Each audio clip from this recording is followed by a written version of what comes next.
Prajwal ರೇವಣ್ಣನವರು ಜೈಲಲ್ಲಿದ್ದಾರೆ. So ಅವರಿಗೆ ಸಿಗ್ತಕ್ಕಂಥ ಸೌಲಭ್ಯಗಳನ್ನು ನಮ್ಮ ದರ್ಶನ್ ಅವ್ರಿಗೆ ಯಾಕೆ ಕೊಡ್ತಾ ಇಲ್ಲ ಅನ್ನೋ ಒಂದು ಆರೋಪನ ಇನ್ನೂ ಸಹ ಕ್ವಾರಂಟೈನ್ ಜೈಲಲ್ಲೇ ಇಟ್ಟಿದ್ದಾರೆ. ಸೊ ಇದು ಯಾಕೆ ಇಟ್ಟಿದ್ದಾರೆ, ಯಾಕೆ ಮೇನ್ ಜೈಲಿಗೆ ಶಿಫ್ಟ್ ಮಾಡ್ತಾ ಇಲ್ಲ ಅನ್ನೋದು ಒಂದು ಪ್ರಶ್ನೆ. ನಟ ದರ್ಶನ್ ಅವರ ಕೇಸ್ ನಿಮ್ಗೆಲ್ರಿಗೂ ಗೊತ್ತಿರೋ ಹಾಗೆ ರೇಣುಕಾ ಸ್ವಾಮಿ ಹತ್ಯೆ ಆದಂತಹ ಕೇಸ್ನಲ್ಲಿ ಪ್ರಕರಣದಲ್ಲಿ ನಟ ದರ್ಶನ್ ಅವರು ಏನು ಸಿಗಾಕೊಂಡಿದ್ರು, ಇವಾಗ ಜೆ.ಸಿ.ನಲ್ಲಿದ್ದರು. ಸೊ ಜೆ.ಸಿ.ಯಲ್ಲೂ ಅವ್ರಿಗೆ ಮೂಲಭೂತ ಸೌಕರ್ಯವನ್ನು ಕೊಟ್ಟಿಲ್ಲ. ಅಂದರೆ ಒಬ್ಬ ಜೆ.ಸಿ.ಯಲ್ಲಿ ಇದ್ದಂಥ ವ್ಯಕ್ತಿಗೆ, ಅಂದರೆ ಕೈದಿಗೆ, ವಿಚಾರಣಾಧಿ ಕೈದಿಗೆ ಏನೆಲ್ಲ ಕೊಡಬೇಕು ಆ ಮೂಲಭೂತ ಸೌಲಭ್ಯವನ್ನು ಕೊಟ್ಟಿಲ್ಲ ಅಂತ ಆಲ್ರೆಡಿ ಲಾಸ್ಟು ಕೋರ್ಟ್ ಹತ್ರ ಮೊರೆ ಹೋಗಿದ್ರು. ಬಟ್ ಕೋರ್ಟ್ ಕೊಡಿ ಅಂತ ಹೇಳಿತ್ತು. ಬಟ್ ಆದರೂ ಇನ್ನೂ ಸಿಕ್ಕಿಲ್ಲ ಅಂತ ಮತ್ತೆ ಆರೋಪ ಮಾಡಿದ್ದಾರೆ. ಸೊ ಬನ್ನಿ, ಏನೆಲ್ಲ ಸಿಕ್ಕಿಲ್ಲ ಮತ್ತೆ ಯಾಕೆ ಕೊಟ್ಟಿಲ್ಲ ಅಂತ ಜೈಲಧಿಕಾರಿಗಳು ಏನು ರೀಸನ್ ಕೊಡ್ತಾರೆ, ಸೊ ಪ್ರತಿಯೊಂದು ನಮ್ಮ ಲಾಯರ್ ಅಡ್ವೊಕೇಟ್ ಕಾರ್ತಿಕ್ ಅವ್ರ ಜೊತೆ ಡಿಸ್ಕಸ್ ಮಾಡೋಣ. ಸರ್ ನಮಸ್ತೆ. ಸರ್ ಆ್ಯಕ್ಚುಲಿ ನಿಮ್ಗೆ ಗೊತ್ತು, ಲಾಸ್ಟ್ ಟೈಮ್ ಡಿಸ್ಕಸ್ ಮಾಡಿದ್ವಿ. ಆ್ಯಕ್ಚುಲಿ ಅವ್ರಿಗೆ ಏನೆಲ್ಲ ಮೂಲಭೂತ ಸೌಕರ್ಯಗಳು ಬೇಕು ಅದನ್ನು, ಅಂದರೆ ಎಕ್ಸ್ಟ್ರಾ ಅಲ್ಲ, ಮೂಲಭೂತ ಸೌಕರ್ಯನ ಕೊಡಿ ಅಂತ ಕೇಳ್ಕೊಂಡಿದ್ರು. ಸೊ ಕೋರ್ಟ್ ಕೊಡಿ ಅಂತಲೂ ಹೇಳಿತ್ತು. ಬಟ್ ಈಗ ಆದರೂ ಇನ್ನೂ ಸಿಕ್ಕಿಲ್ಲ ಅನ್ನೋ ಒಂದು ಆರೋಪನ ಮಾಡ್ತಾಯಿದ್ರು. ಸೊ ನಿಮಗೆ ಗೊತ್ತಿರೋ ಹಾಗೆ ಏನೆಲ್ಲ ಸಾಧ್ಯತೆಗಳಿದೆ ಸರ್? ಈಗ ಏನು ರೀಸನ್ ಕೊಡಬೇಕಾಗತ್ತೆ ಅಧಿಕಾರಿಗಳು?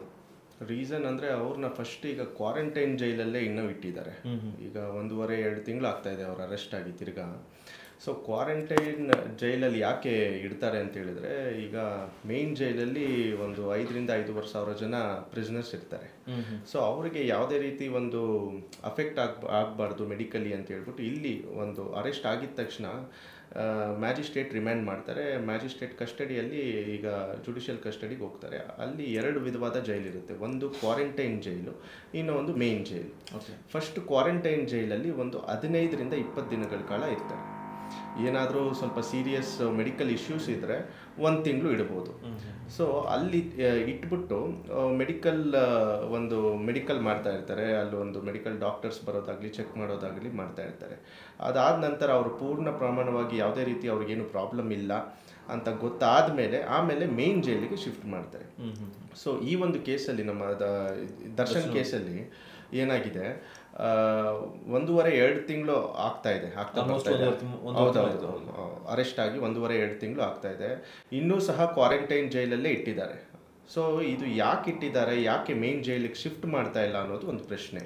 ಅವ್ರ ಪರವಾದ ವಕೀಲರು ಅಲ್ಲಿ ಪ್ರಶ್ನೆ ಮಾಡಿದ್ದಾರೆ. ಇವ್ರು ಇನ್ನೂ ಕ್ವಾರಂಟೈನ್ ಜೈಲಿಂದ ಮೇನ್ ಜೈಲಿಗೆ ಶಿಫ್ಟ್ ಮಾಡ್ತಾ ಇಲ್ಲ, ಏನಕ್ಕೆ ಶಿಫ್ಟ್ ಮಾಡ್ತಾ ಇಲ್ಲ ಅಂತ ಹೇಳೋದು ರೀಸನ್ಸ್ ಕೊಡಬೇಕು ಅವರು ಅಂತ ಹೇಳ್ಬಿಟ್ಟು ಅವರು ಒಂದು ಪ್ರಶ್ನೆನ ಕೇಳಿದ್ದಾರೆ.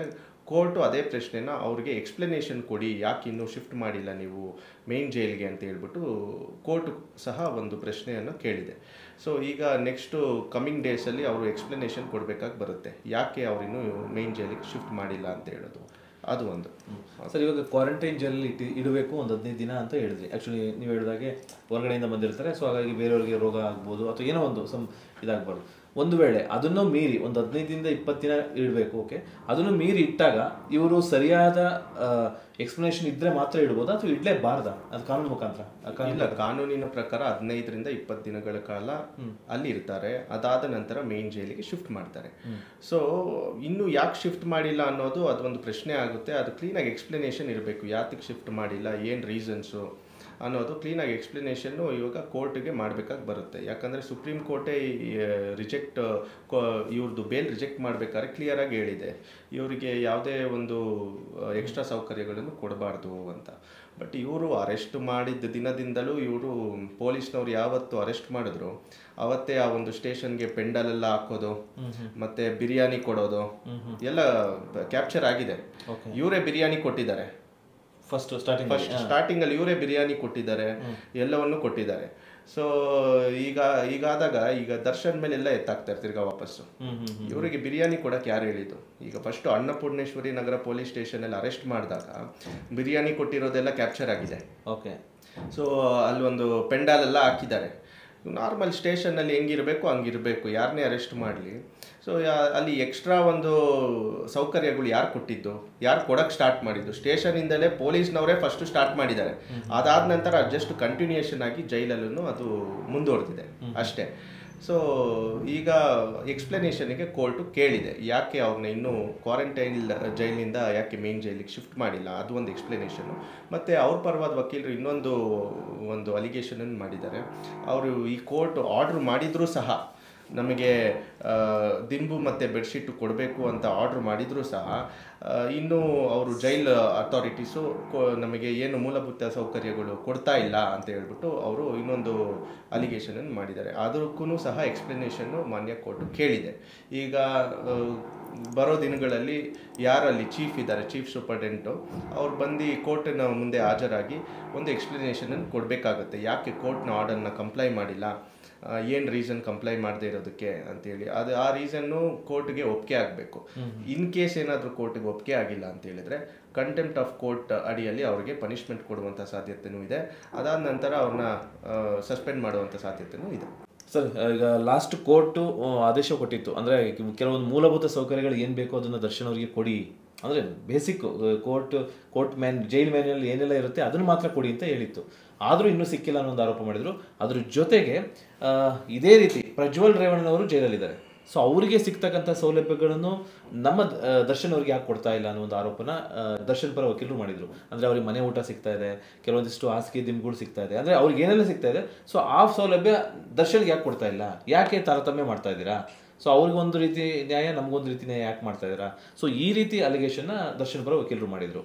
ಸೊ ಈ ರೀತಿ ಎಲ್ಲ ಮಾಡ್ತಾರೆ, ಯಾಕೆ ಆ ಥರ ತಾರತಮ್ಯ ಮಾಡ್ತಾರೆ ಸರ್? ಈಗ Prajwal Revanna is already convicted. ಅವರು ಕನ್ವಿಕ್ಟೆಡ್ ಪ್ರಿಸನರ್ ಪ್ರಿವ್ಯೂ ಅಂಡರಲ್ಲಿ ಬರ್ತಾರೆ. ಸೊ ಅವ್ರಿಗೆ ಏನಾಗುತ್ತೆ, ಒಂದು ಕೆಲಸ ಅಂತ ಕೊಟ್ಟಿರ್ತಾರೆ.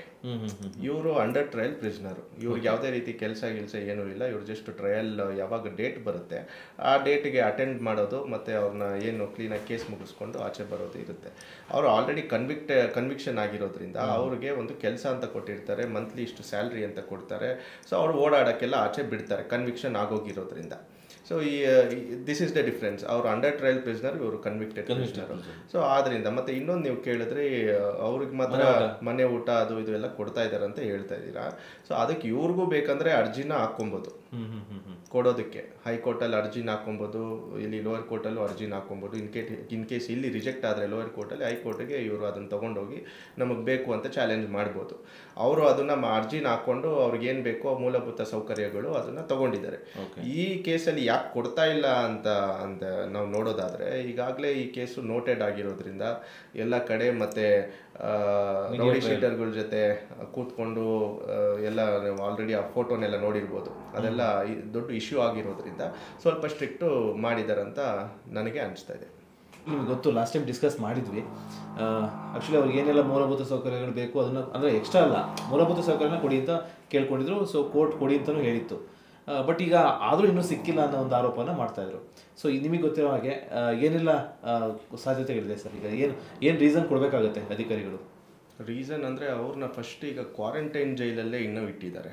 ಈಗ 1.5-2 ತಿಂಗಳು ಆಗ್ತಾ ಇದೆ ಅವ್ರು ಅರೆಸ್ಟ್ ಆಗಿ ತಿರ್ಗಾ. ಸೊ ಕ್ವಾರಂಟೈನ್ ಜೈಲಲ್ಲಿ ಯಾಕೆ ಇಡ್ತಾರೆ ಅಂತ ಹೇಳಿದ್ರೆ, ಈಗ ಮೇನ್ ಜೈಲಲ್ಲಿ ಒಂದು 5,000-5,500 ಜನ ಪ್ರಿಸನರ್ಸ್ ಇರ್ತಾರೆ. ಸೊ ಅವರಿಗೆ ಯಾವುದೇ ರೀತಿ ಒಂದು ಅಫೆಕ್ಟ್ ಆಗಬಾರ್ದು ಮೆಡಿಕಲಿ ಅಂತ ಹೇಳ್ಬಿಟ್ಟು ಇಲ್ಲಿ ಒಂದು ಅರೆಸ್ಟ್ ಆಗಿದ ತಕ್ಷಣ ಮ್ಯಾಜಿಸ್ಟ್ರೇಟ್ ರಿಮ್ಯಾಂಡ್ ಮಾಡ್ತಾರೆ. ಮ್ಯಾಜಿಸ್ಟ್ರೇಟ್ ಕಸ್ಟಡಿಯಲ್ಲಿ ಈಗ ಜುಡಿಷಿಯಲ್ ಕಸ್ಟಡಿಗೆ ಹೋಗ್ತಾರೆ. ಅಲ್ಲಿ 2 ವಿಧವಾದ ಜೈಲಿರುತ್ತೆ. ಒಂದು ಕ್ವಾರಂಟೈನ್ ಜೈಲು, ಇನ್ನೊಂದು ಮೇನ್ ಜೈಲು. ಫಸ್ಟ್ ಕ್ವಾರಂಟೈನ್ ಜೈಲಲ್ಲಿ ಒಂದು 15-20 ದಿನಗಳ ಕಾಲ ಇರ್ತಾರೆ. ಏನಾದರೂ ಸ್ವಲ್ಪ ಸೀರಿಯಸ್ ಮೆಡಿಕಲ್ ಇಶ್ಯೂಸ್ ಇದ್ದರೆ 1 ತಿಂಗಳು ಇಡ್ಬೋದು.